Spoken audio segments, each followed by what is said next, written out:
My first instrument was mandolin. I was about to say he's actually mean on the mandolin, this bloke. Got a few little strings up my sleeve, you might say.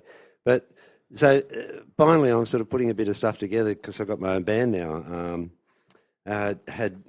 What's it called? Peter McFarlane and the Sidewinders. You're at the Blues Fest, Brill Beach Blues Fest. How it came about, last band I was with, the band called Bish and Blues with an absolutely amazing guitarist called Mark Bergman, which is probably the best unknown guitarist in Australia. But he's a bit of a recluse and, a bit of an eccentric, and, I can clearly say that.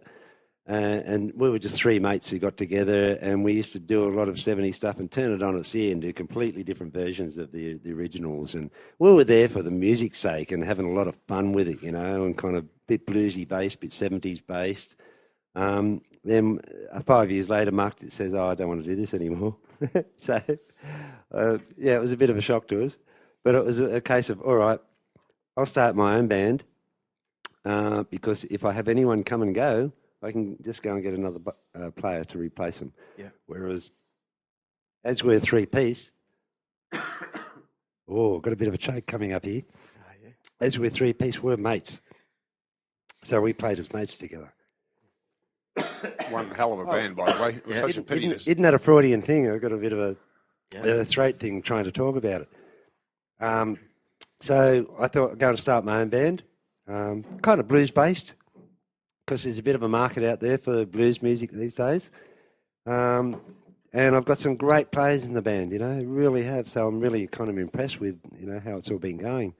As you say, Peter McFarlane, the Sidewinders.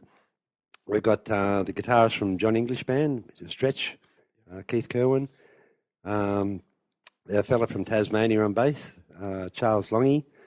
Played with a heavy rock band down in Sydney called Crush. So he's a real groove and he's into his hard rock like I like. Yeah.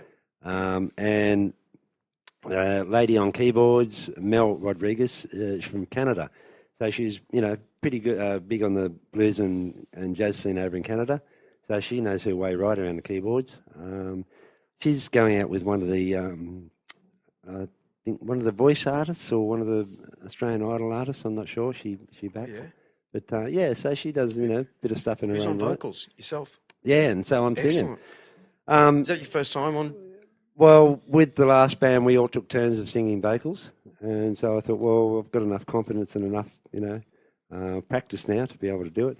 I've always sung harmonies in bands, for years and years and years. So I think that's another interesting thing is to be able to understand vocalising. I think you really have to understand how to harmonise as well. I've seen some good vocalists out there that have no idea how to harmonise, and I think to myself, well, how do you understand, the musical side of of singing? So that's all very important, that any vocalist needs to understand harmony as well, and how to sing harmonies to their own songs. And you're taking notes, Drew? I am, mate. Well, to be honest, just from that alone has taught me how to sing strong vocals. And just for the record, Drew's got a pretty good voice as well. That's one of the reasons we hopped the fence that night. Yes. Well, it's the first. Well, it's the second band I've ever sang in, so it's the first cover band I've ever sang in. But you're right, mate. Now that we have Shanae Louise, our other vocalist in the band, we're doing harmonies. So whenever she sings a song, I'm like, this is a whole new world to me. You're exactly right. You have to. It's one thing to hear a song, particularly a cover band, right? You know that song from the radio, blah, blah, blah. But if you have to back up a harmony, I think it's from playing piano too, because when you're doing triads on the piano or chords, right? You got 3 notes there, it's third and a fifth. Yep. And so it's naturally being able to go to that third or the fifth because you're just understanding the chord of it. Just stuff like that.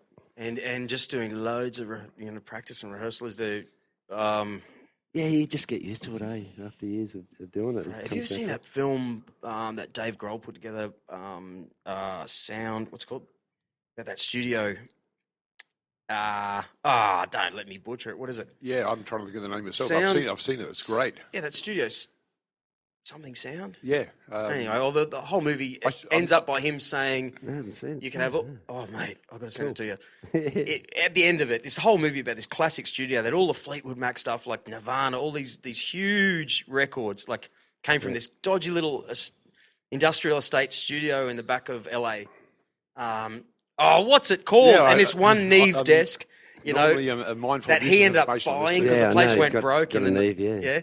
And he but I'm getting goosebumps now thinking about it because he just says, "Look, technology killed that studio, you know, because it wasn't, you know, no one came into just all these records were made there, but there was no need to go to it anymore." It's killed a lot of studios. But he put it into this. Like, there's nothing like looking eye to eye with a dude or a chick, you know, and playing over and over and over, jamming, getting to know and the feel of that music that'll never ever go away. Like, what made me think of that? Oh, I don't know, but what you're saying with harmonies and stuff you can. But see, it was organic. This is my whole point. Back in those days, there wasn't that sort of. Did I start a bitch fest again? I think I did. Yeah, I think you might have. Yeah. That's one of my pet subjects, so don't worry about it. I'm going to stop. It's also, as I say, like I started my own thing now. So, you know, I've seen so many bands, you know, good bands, they get together and then they break up a year later or 2 years. I don't think Sound City. What's going on? That's it. You know, oh, yeah. You seen it? Yeah. Yeah. So I think, because I'm moving forward and I'm bringing a lot of my original stuff into this band as well. You know, eventually it takes a while to get it all organised. But I think, this is where I'm moving forward. And if people want to come with me, you know, I've had a few players that have joined and then it's not for me and go again. You know, but at the moment I've got a great bunch of musos, you know, backing me. They are. Who are into what I'm doing. Who are into what I'm doing, so which is a great thing because then I can start bringing in my original stuff and being who I am. You know, Stretch now is talking. The guitarist from John English is talking about doing his own album because he's suddenly starting to find inspiration and an outlet that he's not just part of John English, he's his own identity as well, and he's not just part of Peter McFarlane and the Sidewinders. He's got his own stuff that he's written. He's written stuff for Doug Parkinson in the past and Rene Gaillard, and you know it's on their albums and that. So he's starting to find his own voice, and it's funny at our age that we're actually starting to find our true, you know, expression. You might say. I've always expressed myself playing in mainly original bands. Most of the bands I've played with have been mainly original, all right, that sort of thing, because that's my self-expression. I like to put how I play into a song rather than copying, you know, something to say to play in a top 40 band. I'm not into that because, anyone can copy, you know, to me. You know, I'm not denigrating what you do, Drew. Oh, no, I know exactly. I'm kind of trying to explain it's the first cover band I've ever been in. I know it's my two expression different worlds. Is original music because then I can put myself into that and play how I feel that song should go or how the drums should be in that song. What about the blues band? What sort of songs do you do in that? Oh, God. Well, a lot of the cover stuff we do is really eclectic. Like you probably wouldn't have heard most of it. You know, I trawl the net constantly to find stuff that's really different and got some really quirky things to it, you know, that nobody else is playing. It's hard to even think of the names of half I remember yourself, Peter McFarlane and the Sidewinders, or was it Mission Blues that was did a Michael Jackson song? With Mission Blues, we used to do shit like that. But you'd never know it was a Michael Jackson song until you're actually halfway through it and think, hang on a second. Hang on, just a Thriller. I know this. or a Yes song, you know, that we do a blues version of a Yes song, or Boney M. The only way anyone knows it's a Yes song is because the basic. Boney M was a beauty as Blues of the Night, you know, and. And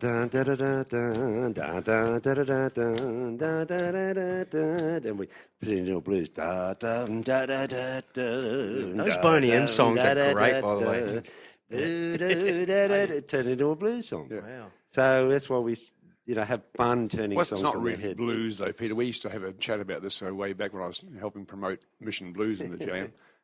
That by naming themselves Mission Blues, they put themselves in a box because everybody thought they were a blues band. And They were way more than a blues No, band. I couldn't think of another name. So Yeah, well, I mean, time. you get labelled by your name, and when he talks about the blues, it's more rock and blues. It's like groove. They might call it a groove blues. What I don't know. With the new band, we don't do too much traditional slow blues. We do a lot of rock and blues. Yeah. Like, Or Charlie. some of my favourite artists, Johnny Winter and Eagle Winter, and that sort of really kick-ass, style, humble pie type of. I don't know. Bonnet. But not cover songs. Hey, what made you go? What made you both live on the Gold Coast? I was. You would have done a few shows at Playroom. Oh, the Playroom. I actually, weirdly enough, I've never actually been there. I've been on the coast since 1990, but I moved up here as a newly married man and for business reasons from Melbourne, actually. Even though I said before I was in Sydney, I went from Sydney to Melbourne for 7 years and up here and so on. I actually moved up because my wife at the time's parents were living up here and they were fairly poorly. So I moved my business up here. Which Cal's a businessman. Yeah, unfortunately didn't. Well, hey, I haven't it said didn't travel too Cal, well. Anyway, you're from Kelts Entertainment. I'm with Kelts Entertainment, Yeah. So I didn't introduce that before. Oh, so. that's all right. I was hoping you're going to get around to it, though. I'll put that in the top, actually. I'll put it at the top of the show, yeah. Because, a little bit of promo doesn't go astray, Drew. Yeah, I'm sure you know about that. It's only that. been an hour and 5. Yeah. We're out of time. See you later. Just he's doing some gigs anyway. Yeah, while you've raised the subject there, Drew. Kelts Entertainment is like a Sydney-based. It's not a booking agency. It's more of a venue creator, if you like, which is again what I was talking about before. There's like venues around these days. What they've done very successfully down there is approach older places and said, look, you've got a room here that we can maybe turn into a music venue. Would you like to give it a shot?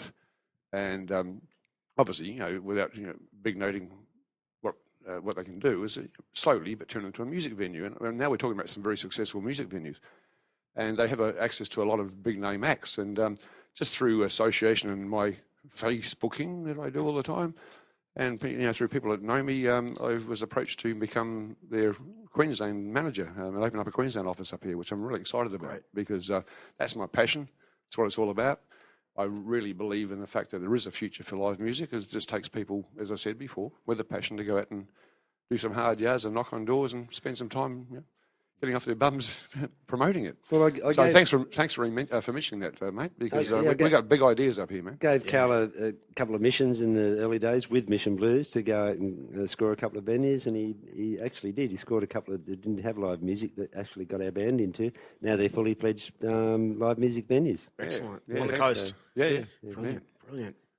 Yeah, so mate, you can do it. Like I always say, Facebook, it drives us all crazy, right? We're addicted to it, but there are clear promoters. Now it's been so many years. I could tell you like 10 guys on my Facebook list that are born promoters. They'll promote their friends' stuff. They'll promote what they're into, and then there's other people who just sort of aren't. I see it as I know it's I swore in fact until I got involved with Peter. And this is a weird story. If I'm not going to take too much time, go for it. I hadn't seen Pete for ages.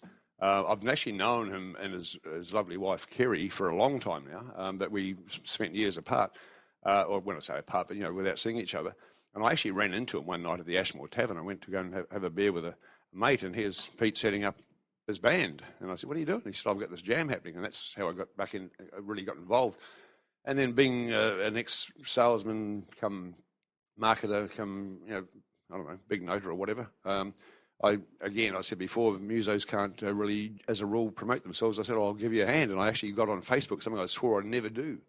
And I find it the perfect medium to actually promote things if you do it right. And I know a lot of people spend time on Facebook because it's almost addictive, but I only do it for one reason and one reason only, and that's to help my music friends out. I've met a lot of great musos through Pete and so on, and doing what I'm doing.